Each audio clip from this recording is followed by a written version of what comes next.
Wow. I have thoughts. I got some thoughts. Emerald, Fennel, and Barry Keoghan unzip Saltburn's erotic cemetery scene. Was this actually improv? There's no way. For me, it wasn't about fucking the grave. It was more about, I don't know what to do with this obsession. It was shocking, darkly funny, and uncomfortable. Oh, so they had it scripted, but he improv'd how long it was. Okay, let me read this whole thing. When it came to the eye-popping Saltburn scene below, something was bothering my director. Initially, the script called for to finger and kiss the freshly dug out grave. But on the day of filming, Fennel changed her mind. I spoke to Barry in the morning, and I just said, I don't know. I think he would unzip. No, that is her telling him. Listen, guys, I know that it wasn't in the script, but I'm telling you, the difference between a director telling you, in this scene, he's supposed to finger and kiss the grave. I think we should go further. Maybe unzip your pants. And Barry improvising that element, the difference between that and having a scene where you're just mourning your friend and you start fucking a dirt mound on a set where no one expects you to is as a director, if you're in this scene, I want you to cry into the grave, and you just pull out your cock and start fucking a dirt mound, that director is going to be like, what? First thing I will say is, bro, talented Mr. Ripley gonna sue somebody, bro. That movie is just talented Mr. Ripley. Now, I love the talented Mr. Ripley, but it's definitely a reimagining.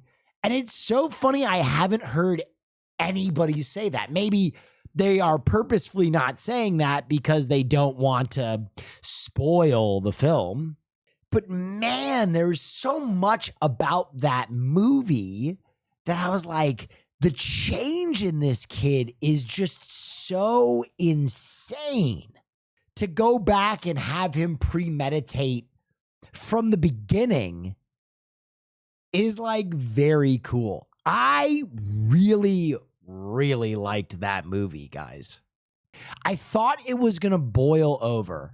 I think so many movies like this have a tendency to boil over in a way where the last act doesn't make any sense, or it's completely ridiculous, or the characters totally drop, but it kind of carried. Obviously, Barry Keoghan's behavior is totally erratic. And in a way, it's almost dreamlike. But when you get to the end and realize that this guy is a fucking serial killer, all of a sudden it's yeah, okay, licking cum out of a bathtub is the least of what's going on. At first, you think that Felix's death is motivated by he's obsessed with this guy, but he's not obsessed with him at all. He's obsessed with his wealth. He doesn't give a shit about Felix. He doesn't give a shit about any of them. Also, the cop thing makes so much sense, and it was a tiny detail. It was a tiny detail. I don't know if you caught it. The reason that Farley is kicked out of the house is cocaine. And at the time I went, that's so weird. Why does the dad care about cocaine? Even his old friends are banging lines with his son.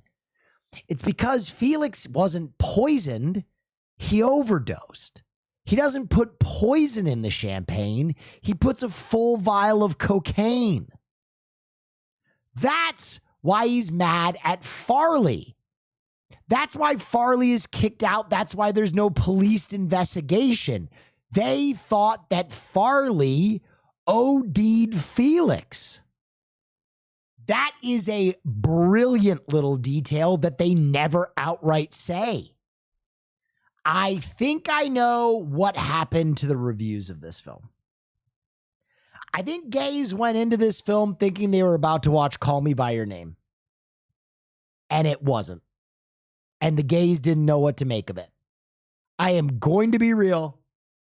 I saw the trailers, I saw all the lead up, and I was like, this is going to be a very gay, like dark romance story where ultimately Barry Keoghan gets his heart broken by a tragic rich guy. And I think a lot of people assume that.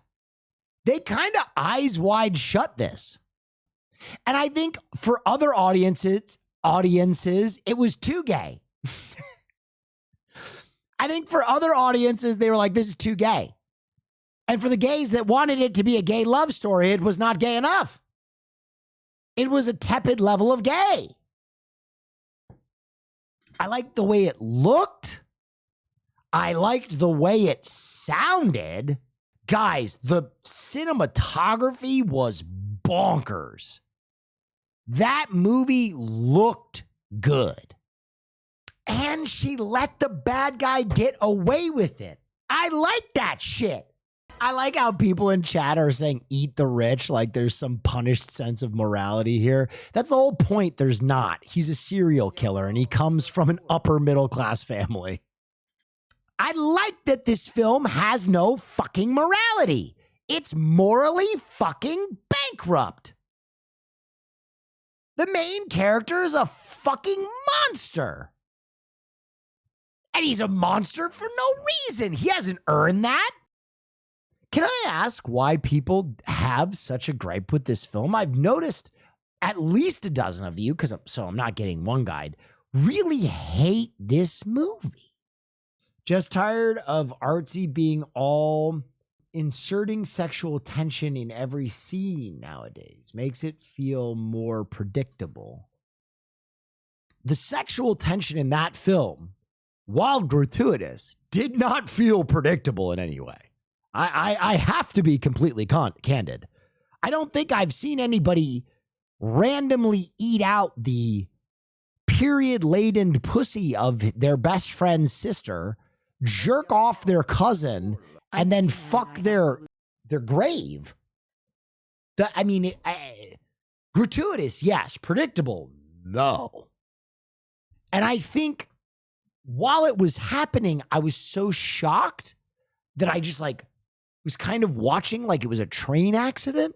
And then in the end, the explanation while spoon-fed felt like, I don't know, that last dance had shades of Hannibal Lecter. There was class to his violence. Do you think he fucked the mom after moving back in? 100p. No investigations in Act 3 and wishy-wash intentions make it mostly just shock value.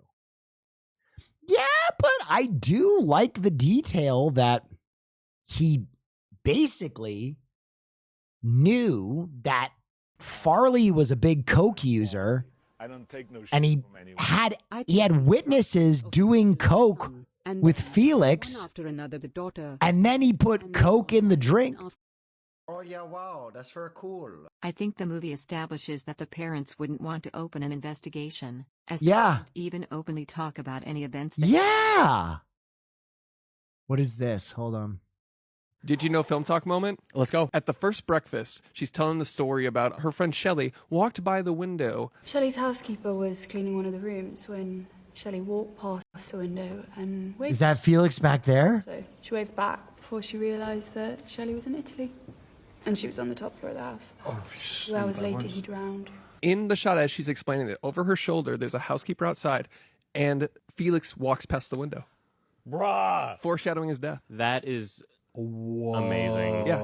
I rewound that when I saw it. I was like, wait, that was Felix in his pink shirt. Shelley walked past the window and... Oh! That when he pulled the tube out of the mother's throat, that her last words would have been, "Show hole." Thank you. He drowned. And then later, at dinner, they go, close the windows, because he's going to go by the window again. Fuck. Oh! Dude, I I literally literally got do. good- Yeah, yeah. same. Oh, that's just giving me goosebumps. Look, Pamela. Oh, no. Dude! I don't know. Listen, I'm going to say what I'm going to say. All right, definitively now. I'm going to be honest. Is this the best movie I've ever seen? No. Fuck no. Absolutely not. But what have I heard about this movie? I heard this movie fucking sucked. So I went in like, oh, I'm going to fucking pick this thing apart and this will be a fun film class because I'll sit in my fucking ivory tower and tell you what a fucking piece of shit this. It was pretty good. The color was good. The cinematography was good. The sound was good. The performances were psychotic, but they were great. Barry Keoghan showed his cock. There was no morality to speak of. There was no hero at the end to set it all right. He never got caught. I hate in serial killer movies how at the end it's always like, but you're going down for this, buddy. Fargo style. You know what I mean? I'm watching Fargo and I like Fargo, but I do get a little tired of it's like, okay, here are the meek characters. Let's see how they all survive and beat all these master criminals. You know what I mean? You're just kind of waiting for that to happen when I'm watching most things. And I like these fucked up characters. I like them. I like the dangerous characters. I like the fucking Hannibal Lecters. They're fun to look at. And especially in a film because it doesn't have the same macabre fucking feeling that looking at an actual serial killer does. I give this film an 8.5. I know people didn't like it, and I understand the reasons you didn't like it. I understand that it wasn't hard all the way through. I know a lot of times in crime dramas, you want everything to be hard all the way through. We are in a post-Dark Knight era where the more dense and compact and real things are, the more that you feel like you can enjoy them as something intelligent. And if they don't have that hard, packed, grim reality to them, it feels as though those things aren't earned. They feel fake. And I think this film has an awareness that I enjoyed.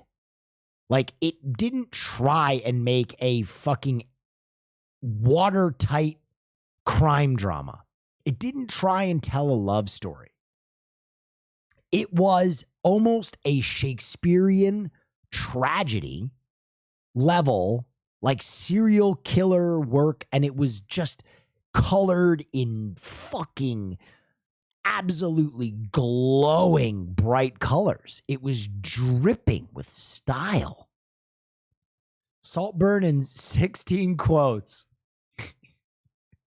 Cool intro title. Will Neff. Who the fuck? What the fuck? It is beautiful, though. How do you jerk off without looking at your own dick? I maintain that one. Ew. Oh, you nasty motherfucker. That was the bathtub. Okay. He got a mouthful of bathtub cum and now he is a different person. Are we going to get full hog meat? He's a Rizzler. McThickcock. He's on a Red Baron mission. She's free bleeding and he's going Hand of Sauron. He's feeding her the roll of pennies. I don't think he's gay. Oh yeah, wow, that's very cool. I'm the most talented person on the internet. If you look at this and you don't realize that I am the wordsmith of this generation, oh, eat my croissant.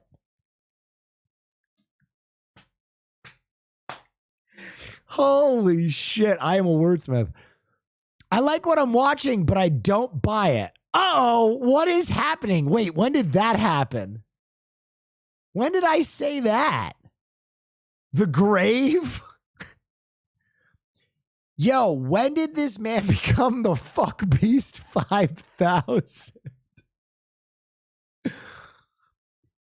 He jerked him off and framed him? Is this man beating off again? This feels like a setup. Okay, something is about to get to go fucked. Has he been a fucking liar from the beginning? Oh, fuck. He's been a talented Mr. Ripley from Jump Street. Dude, I just like, this is fun. Me going back and experiencing the film through my quotes. Damn, they have a Minotaur? I am so baffled by this film. Don't bathtub it, bro. Ayo, Barry Keoghan will do anything. He's such a fucking thespian. He said, fucking a pile of dirt, I'm in. And then the next line was, where's my Oscar? Please add that back. Okay. The things I say are brilliant. He's such a fucking thespian. He said, fucking a pile of dirt, I'm in. Now where's my Oscar? God. I gotta watch more movies on stream. My reviews are better this way.